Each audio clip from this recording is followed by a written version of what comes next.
नमस्कार दोस्तों। तो हमने पिछले वीडियो में हम लोगों ने जाना था वृत्त, वृत्त की त्रिज्या, स्पर्श रेखा, जीवा, छेदक रेखा, ये सब के बारे में हम लोग जान लिए थे। तो आज हम लोग पढ़ेंगे आगे। वृत्त के किसी बिंदु पर स्पर्श रेखा स्पर्श बिंदु से जाने वाली त्रिज्या पर लंब होती है।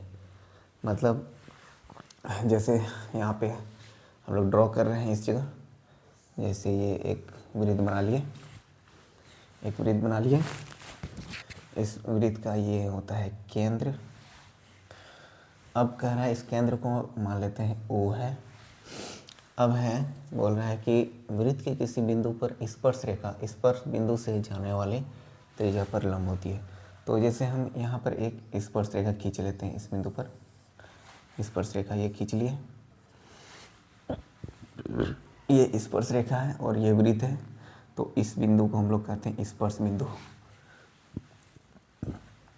इस बिंदु को कहते हैं स्पर्श बिंदु। तो इसका नाम दे देते हैं P, इसका नाम दे देते हैं P। वैसे आप इसका नाम दूसरा कुछ भी दे सकते हैं, इसको हम लोग T नाम दे देते हैं, सबसे अच्छा रहेगा।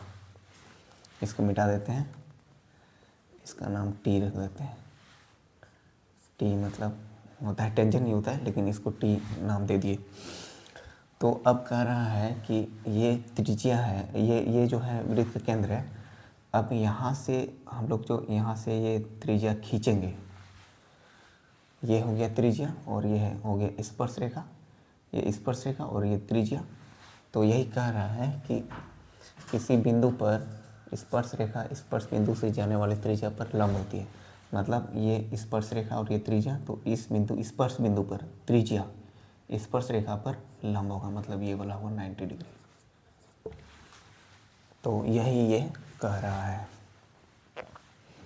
ठीक है। तो इसका नाम दे देते हैं, अगर ए बी यहाँ नाम देते हैं ए बी, तो यहाँ पर angle O T B, angle O T B कितना हो जाएगा 90 डिग्री, मतलब ये लंब है। तो ऐसे भी इधर से ये 90 डिग्री हो जाएगा। O T A, angle O T ए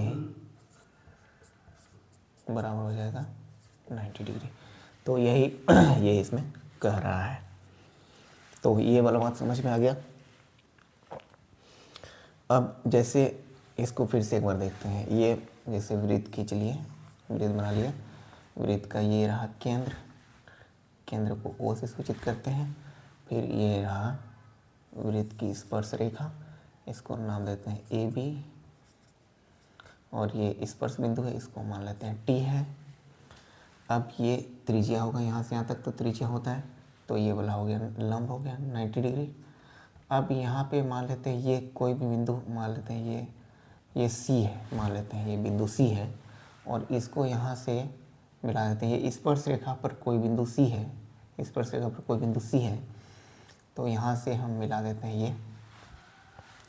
तो यहाँ पर एक समकोण त्रिभुज बन जाएगा, यहाँ पर एक समकोण त्रिभुज बन गया, समकोण त्रिभुज ओ टी सी।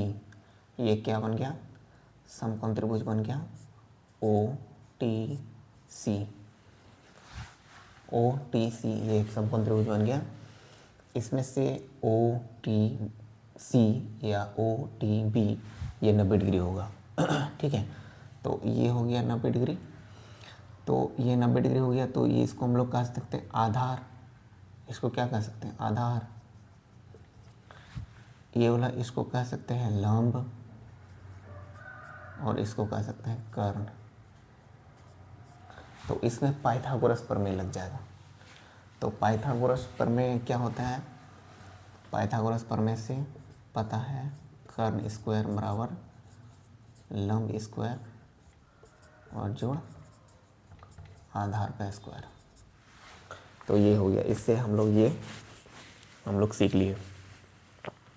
तो इस त्रिभुज में कर्ण क्या हो गया ओ सी, तो यहाँ लिख देते हैं ओ सी का स्क्वायर, ओ सी का स्क्वायर बराबर हो गया लंब हो गया ओ टी का स्क्वायर, और प्लस यहाँ से टी सी का स्क्वायर या सी टी का स्क्वायर, जो भी बोल सकते हैं। तो ये हो गया। तो ये वाला हम लोग समझ लिए।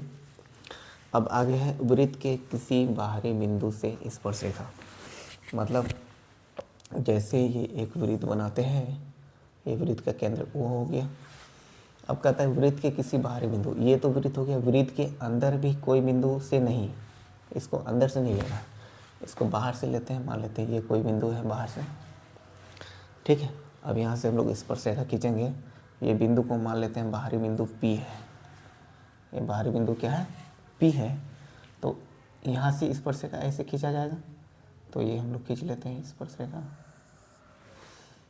ठीक है। तो स्पर्श रेखा खींच लिए यहाँ से P और इधर से इधर नाम लेते हैं Q। ये स्पर्श रेखा हो गया, ये स्पर्श बिंदु यहाँ पर नाम लेते हैं A। तो ये रहा स्पर्श रेखा। तो ये स्पर्श रेखा हो गया PA, इस बिंदु तक है स्पर्श रेखा हो गया ये, ठीक है।